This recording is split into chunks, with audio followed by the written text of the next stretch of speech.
You're watching Daily News Podcast on Mangalore today, where news breaks and stories unfold. From the latest updates to in-depth analyses, we're here to keep you informed and engaged. Let's get started. In a heated response to the state Congress government's attempt to halt traditional Kepu cockfight in Mangaluru, MP Cap Brajesh Chauta and BJP leaders held a press conference alleging an assault on Hindu sentiments. The BJP leaders denounced the government's interference in the centuries-old practice, accusing it of targeting Hindu beliefs under the guise of combating illegal activities. MP Chauta criticized the Congress government for what he deemed as anti-Hindu policies since coming to power. The BJP leaders raised concerns over the suppression of Hindu practices, warning of strong opposition against any further attempts to impede cultural traditions. They emphasized the need to uphold religious beliefs and vowed to address the cockfight issue through legal channels. With support from BJP MLAs, including Dr. Bharath Shetty and Vedavyas Kamath, the leaders underscored the significance of preserving rituals and questioned the government's selective crackdown on traditions. Amidst the unfolding controversy, the BJP leaders urged the authorities to reconsider their stance and uphold the cultural heritage of the region. In a recent press conference in Mangaluru, Congress Working Committee member Vijay Inder Singla expressed concerns over the changes made to the MGNREGA scheme by the BJP-led central government. Singla alleged that the modifications have weakened the employment scheme that was originally designed to uplift rural residents by providing self-reliant livelihoods through gram panchayats. He criticized the increase in the state's share of funding to 40% and the reduction in the center's contribution to 60%. Singla highlighted that the new restrictions on submitting work proposals would lead to a decrease in available work opportunities. He accused the BJP of repeatedly trying to undermine the program since 2014. The Congress member also addressed the alleged misuse of the Enforcement Directorate against senior party leaders Sonia Gandhi and Rahul Gandhi, citing a recent court decision related to the National Herald case. District Congress leaders and other prominent members were present at the conference to support Singla's statements. In a recent development, the cybercrime police in central Mangaluru have taken action against 28 Instagram accounts accused of circulating obscene videos on various social media platforms. The case was registered following a complaint by social activist Harsha from Seshadripuram. He highlighted that these accounts were using deceptive captions to lure users into accessing explicit content. The accused allegedly shared explicit clips and redirected users to pornographic websites through misleading links. With concerns raised about minors being exposed to such content, the police have vowed to take strict action against those involved. They have started by issuing notices to the operators of the Instagram accounts and are seeking legal advice.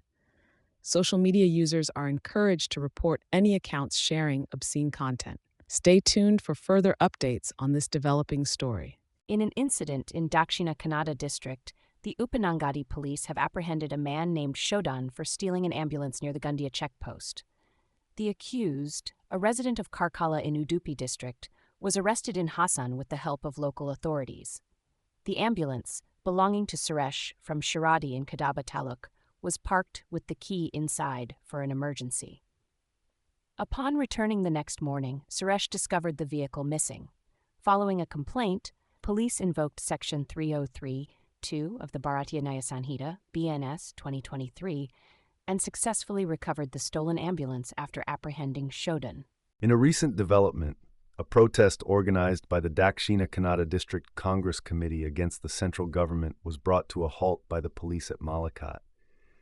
The protest, which aimed to oppose changes in the Mahatma Gandhi National Rural Employment Guarantee Scheme, MGNREGA, and alleged misuse of the Enforcement Directorate against senior Congress leaders Sonia Gandhi and Rahul Gandhi, was stopped as the foot march from Congress Bhavan towards the district BJP office was intercepted by the police.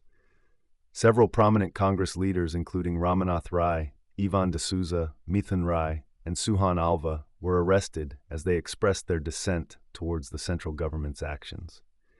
Stay tuned for more updates on this ongoing situation. In Sullia, a lorry transporting pipes overturned after crashing into a parked Maruti Omni car near Goonadka. The incident occurred when the lorry en route from Madikeri to Sullia collided with the Omni car heading towards Kalagundi. The lorry flipped over, trapping the Omni car underneath. Fortunately, the car driver escaped unharmed as he was away from the vehicle during the mishap. A JCB was used to lift the overturned lorry. The lorry driver, a resident of Shivamogga, suffered severe injuries and was rushed to Sullia Hospital for treatment. In a recent development, Mangaluru police have taken action against the spread of misleading information regarding a protest meeting organized by the Social Democratic Party of India, SDPI. Following the circulation of video clips from the meeting on social media, the police have registered a suo motu case. The clips were found to contain selective references to court judgments, potentially misleading the public. Authorities have emphasized the importance of critically examining such claims to prevent confusion and false narratives. An investigation is currently underway, and legal action will be taken based on the findings. The police have urged the public to remain cautious against efforts to distort interpretations and create unwarranted impressions. Stay tuned for more updates on this developing story. In a recent development of a case involving the sharing of Indian Navy-related information with Pakistan for illegal gains, the Udupi police have arrested another accused. The arrested person is Hirendra Kumar, who provided SIM cards used for sharing classified data with Pakistan. The total number of accused in the case has now reached 3, including earlier arrested Rohit and Santri. Both were said to have shared confidential details through WhatsApp in exchange for monetary benefits. The superintendent of police confirmed that the information was sent to Pakistan and invoked sections of the UAPA against all accused due to the case's national security implications. The public has been urged to report any suspicious activities and inform authorities about foreign nationals visiting sensitive locations to prevent such incidents in the future. Tragedy struck Shishila village in Belthangadi as a 55-year-old woman, identified as Prema, lost her life to a cobra snake bite while working in a plantation. The incident occurred on December 21st, sending shockwaves through the community. Despite immediate efforts by the Shaurya disaster response team to rush her to Puttur government hospital, Prema could not overcome the severe effects of the venom.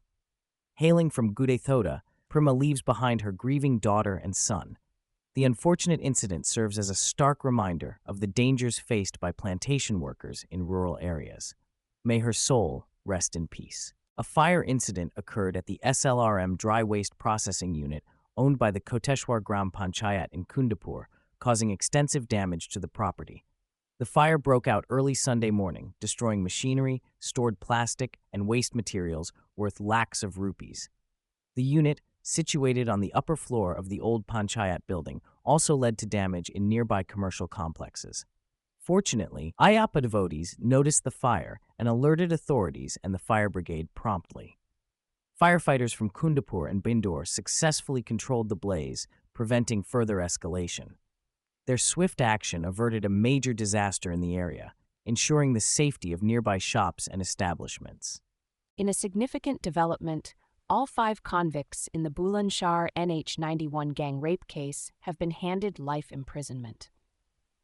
This brutal incident took place in 2016 when a family was traveling on National Highway 91 and fell victim to a heinous crime near Dostpur village. The assailants forcibly took the family to a nearby field, where the mother and daughter were gang raped while the rest were held captive. The additional district government counsel, Varun Kaushik, emphasized the court's message that such criminals should be kept away from society. Out of the original 6 accused, 1 passed away during the trial, leaving the remaining 5 to face justice. This verdict serves as a strong warning against such despicable acts and underscores the necessity of stringent punishment for the perpetrators. PM Narendra Modi recently had a successful telephonic conversation with NZ PM Christopher Luxon, announcing the India-New Zealand Free Trade Agreement. The historic deal, finalized in just 9 months, aims to deepen economic ties, enhance market access, and facilitate investments. The leaders are optimistic that the agreement will double bilateral trade and attract $20 billion in investments from New Zealand to India. This FTA signifies a major milestone in the relationship between the two nations, promoting greater trade opportunities and shared prosperity. Luxon emphasized that this agreement will significantly benefit New Zealand's exports to India. The FTA is the latest addition to India's series of FTAs with countries like Oman, UK, UAE, and Australia, marking a significant step towards economic growth and cooperation between nations. In a major development, the Delhi High Court has issued a notice to Congress leaders Sonia Gandhi, Rahul Gandhi, and others in connection with a plea by the Enforcement Directorate challenging a trial court order related to the National Herald case. The trial court had refused to take cognizance of the charge sheet against them, citing legal grounds. The High Court has scheduled the next hearing for March 12, 2026. The ED has accused the Gandhis, along with others, of conspiracy and money laundering in the acquisition of properties worth approximately 2,000 crore from Associated Journals Limited. The alleged involvement includes the transfer of assets from AJL to Young Indian in exchange for a 90 crore loan. The case has garnered attention with Solicitor General Tushar Mehta representing the ED and senior advocates Abhishek Singhvi and R.S. Chima representing the Gandhis. Stay tuned as the legal proceedings unfold in this high-profile case. India expresses deep concern over the brutal killing of a youth in Bangladesh over false allegations regarding Islam. The Ministry of External Affairs has suspended visa operations in Chittagong due to violent protests. The death of radical leader Sharif Osman Hadi has fueled unrest, with attacks on minorities and violent protests erupting across Bangladesh. India is closely monitoring the situation and has called for justice for the victims. Meanwhile, protests condemning the atrocities against minority Hindus in Bangladesh were staged in New Delhi. The deteriorating security situation in Bangladesh has raised tensions between the two nations. India remains committed to the safety of foreign missions on its soil and has conveyed strong concerns to Bangladesh over the escalating violence and allegations. The unfolding events highlight the need for peace and stability in the region. In a recent announcement by the Indian Railways, it has been stated that passenger train fares will be increased with effect from December 26, 2025. The fare revision will predominantly impact long-distance travelers, while daily commuters and short-distance passengers will remain unaffected. The move aims to balance the escalating operational costs while ensuring travel affordability for the majority of passengers. There will be no fare hike for suburban train services or monthly tickets, offering relief to daily commuters. In mail and express non-AC trains, fares will increase by 2 paise per kilometer, and for AC classes as well. However, fares for ordinary class travel up to 215 kilometers will remain unchanged. The revision is expected to earn the railways about 600 crore rupees this year, with rising operational costs being a key factor. The Railways has stressed the importance of continued focus on safety and improved operations, aiming for enhanced efficiency to meet social goals while containing costs. We thank you for watching today's news roundup. To dive deeper into our stories, please visit our website at mangaloretoday.com. And to never miss an update from us, click that subscribe button. Here's to staying connected. Good evening.